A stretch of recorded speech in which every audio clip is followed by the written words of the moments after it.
ಇದನ್ನ ನಾವು ಒಂದು ಬಟ್ಟೆಯಲ್ಲಿ ಸೋರಿಸ್ಕೊಬೇಕು.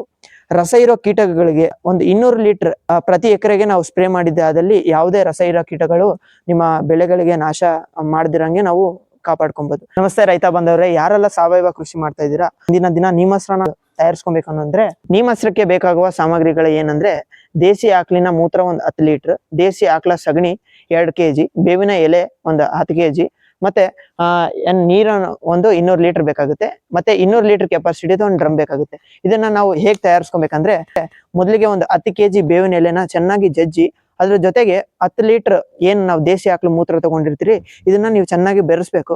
ಬೆರೆಸಿದಾದ್ಮೇಲೆ 2 kg ದೇಸಿ ಆಕಳ ಸಗಣಿ ಏನ್ ತಗೊಂಡಿರ್ತೀರ ಅದನ್ನ ಕೂಡ ನಾವು ಚೆನ್ನಾಗಿ ಬೆರೆಸ್ಕೊಬೇಕು.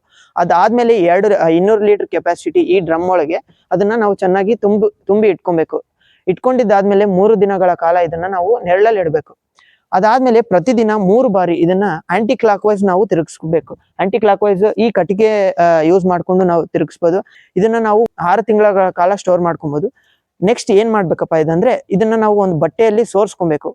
ರಸ ಇರೋ ಕೀಟಗಳಿಗೆ ಒಂದು 200 ಲೀಟರ್ ಪ್ರತಿ ಎಕರೆಗೆ ನಾವು ಸ್ಪ್ರೇ ಮಾಡಿದ್ದೆ ಆದಲ್ಲಿ ಯಾವುದೇ ರಸ ಇರೋ ಕೀಟಗಳು ನಿಮ್ಮ ಬೆಳೆಗಳಿಗೆ ನಾಶ ಮಾಡದಿರಂಗೆ ನಾವು ಕಾಪಾಡ್ಕೊಬಹುದು.